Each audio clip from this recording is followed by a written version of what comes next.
안녕하세요. 나무 아카데미입니다. 오늘은 문학 갈래복합 7번째. 특이하죠? 문제로 한번 볼까요? 다음 글을 읽고 물음에 답하시오 라고 되어 있는데 이렇게 되어 있습니다. 그리고 중간에 작품 하나, 작품 둘, 작품 3개, 이렇게 3개의 작품이 들어가 있는데 사실상 가는 황조가의 전체이지만 나는 만전춘별사의 이연에만에 해당이 되고 다는 심청가의 아주 극히 일부분에만 해당이 됩니다. 그리고 나머지는 전부 독서죠. 독서 영역이죠. 물론 그의 갈래를 따지면 비평문, 근데 사실 따지고 보면 비평문도 비문학에 해당이 되거든요. 이러한 갈래복합은 사실 평론글, 평론에 해당이 되는 이번 우리 3월 모의고사에서도 이러한 형태가 출제가 되었는데 저는 개인적으로 조금 고전시가를 이렇게 써버리는 게 아깝지 않은가라고 해서 실제 6월, 9월, 11월에는 이렇게 출제가 될 것 같지는 않지만 수능 특강이라고 하는 것은 평가원에서 감수를 한 연계 교재이므로 이런 형태도 얼마든지 출제가 될 수 있다 라는 것 정도 생각해 두시면 참 좋겠습니다. 자, 그래서 내용 한번 살펴보겠습니다. 자, 여기부터입니다.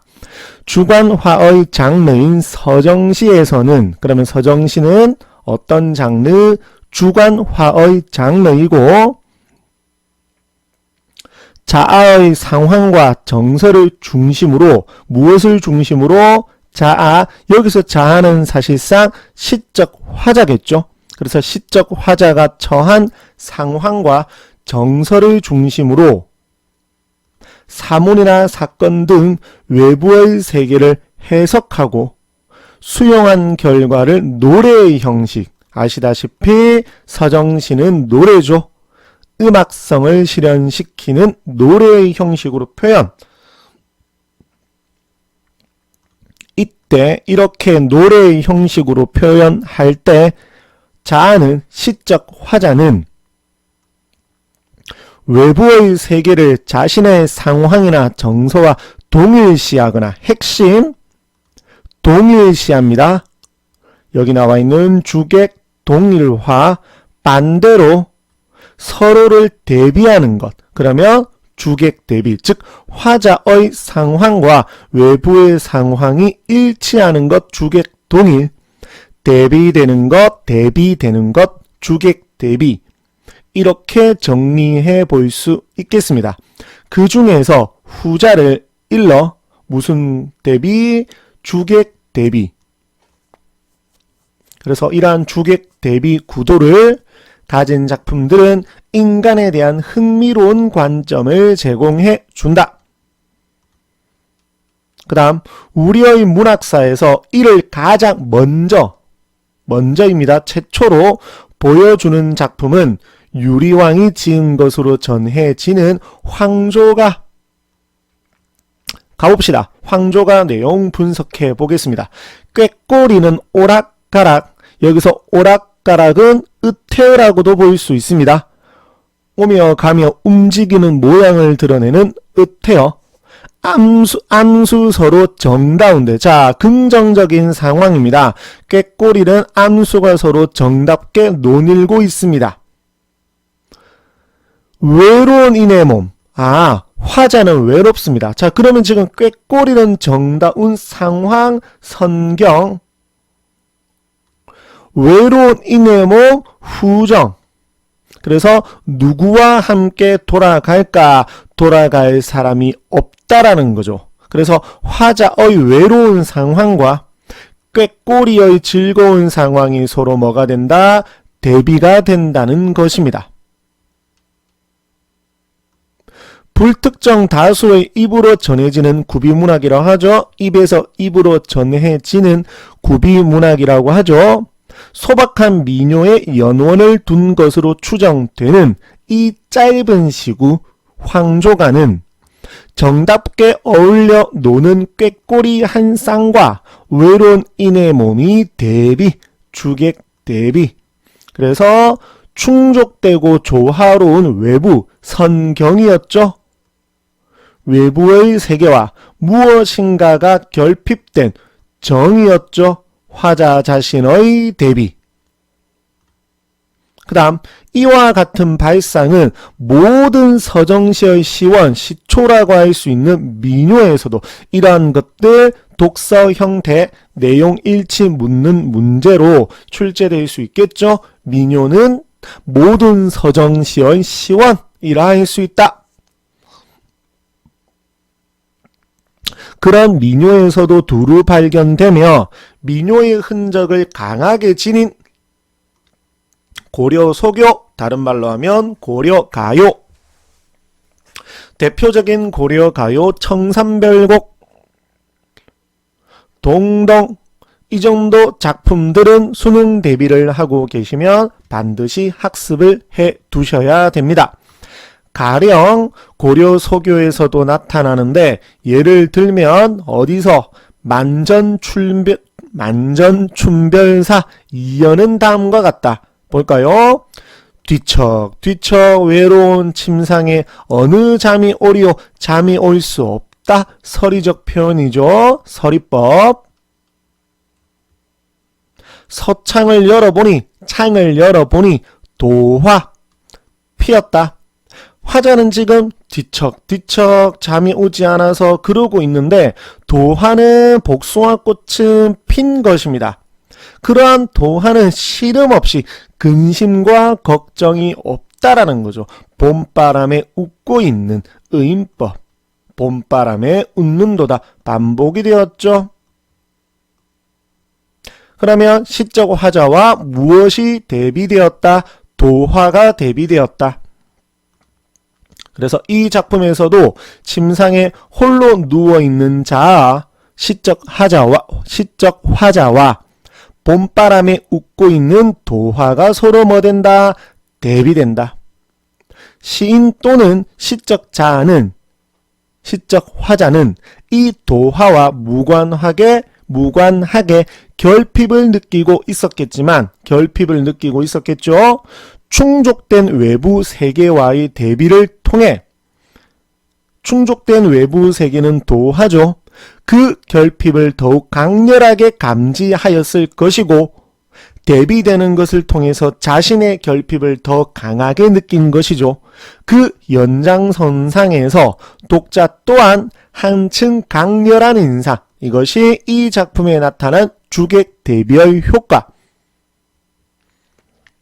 그 다음 이와 같은 주객 대비의 구도는 시조, 서장시, 보편적으로 나타나지만 어디에서도 나타난다? 서사 작품에서도 인물의 말을 통해서 나타난다. 핵심 어디에서도 나타난다? 서사 작품에서도 나타난다. 신봉사는 아내가 심청을 낳고 며칠 후에 병을 얻어 죽게 되자 그러면 인물의 상황이죠. 아내를 잃은 상황입니다. 다음과 같이 부르짖는다. 자, 말을 합니다. 아이고 마누라. 아내에게 말을 합니다. 물론 죽은 아내겠지만 마오 죽지 마오. 평생의 정한 뜻을 사생동거 같이 살다 같이 죽자라고 하였더니 염라국이 어디죠? 죽은 아내가 가는 곳이죠. 염라국이 어디라고 날 버리고 가랴시오. 나를 버리고 갑니까? 해도 졌다 다시 돋고 해도 졌다가 다시 돋고 꽃도 졌다 똑같죠? 반복. 꽃도 졌다 다시 피고 대비되는 거죠. 즉 신봉사의 아내는 이제 죽어서 끝인 거죠. 근데 여기 있는 꽃과 해는 졌다가 돋고 졌다가 피고 한다라는 거죠. 그래서 하늘이 장천구만리로되 삼경이 되면 시간 이슬 오고 북경이 뭐다 해도 사신 행차가 즉 해도 다시 오고 꽃도 다시 오고 이슬도 다시 오고 사신 행차도 다시 오는데 대비 마누라는 한 번 가면 다시 오지 못하는 주객 대비 상황 확인되었죠. 누굴 믿고 살아나면 동지 대한 긴긴 밤을 젖 먹고자 우는 자식 심청이겠죠. 누가 길러낼까? 그래서 여기에서 이미 죽은 아내는 해, 꽃, 이슬 등의 자연물과 무엇 대비된다. 이러한 대비는 조화를 이루는 세계와 결핍을 느끼는 인물 간의 대비.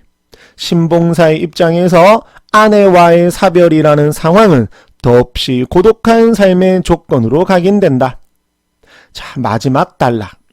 인간은 자기 자신을 직접 확인하기 어렵다. 이런 것들 독서의 형태, 내용 일치로 출제될 수 있겠죠. 대신에 자신을 비추어줄 거울을 대면하면 보일 수 있다. 극복할 수 있는 방법이겠죠. 인간이 지니고 있는 한계를 극복하는 방법. 이는 인간의 한계인 동시에 삶의 이치. 여기가 그러면 한계, 여기가 그러면 이치. 이때 자신의 처지와 대비되는 외부의 풍경이나 사건은 이러한 인간에게 자신의 반면, 반대쪽의 면을 비추는 어떤 역할? 거울과 같은 역할. 반대쪽, 자신의 반대쪽 면을 비추는 역할. 특히 유한성, 불완전성이 무한성, 그럼 유한성의 반대 무한성, 불완전성의 반대 완전성과 대비될 때 인간은 비극적 존재, 반대쪽 면을 비춘 거죠. 이런 점에서 문학에서의 주객 대비 구도는 의 역할이겠죠. 인간이 역설적이게도 자기 자신을 보는 시력이 남을 보는 시력에 미치지 못한다는 사실의 문학적 구현. 자, 이렇게 마치 독서 지문을 읽듯이 문학 작품도 분석을 하면서 살펴보았습니다. 자, 인용 작품 해설해 놓은 것 한번 보시면 이렇고,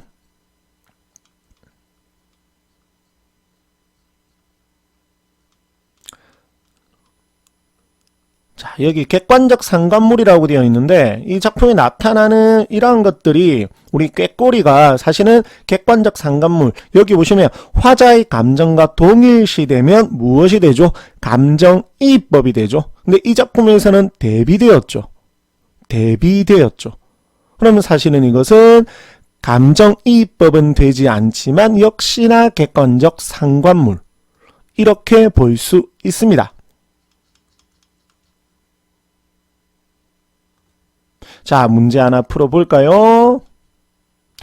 보세요. 윗글을 통해 알 수 있는 내용으로 가장 적절한 것은 마치 독서 문제죠. 내용 일치 묻는 문제죠. 답 확인해 보실래요? 옆에 지문 펼쳐 놓으시고. 확인되셨나요? 3번이죠. 서사갈래에서도 나타났었죠. 심청가의 사례에서 확인해 볼 수가 있었습니다. 자, 오늘도 지문 분석 천천히 해보고 문제도 간단하게 하나 풀어보았습니다. 오늘 영상도 학생 여러분들께 많은 도움이 되었으면 좋겠습니다. 감사합니다.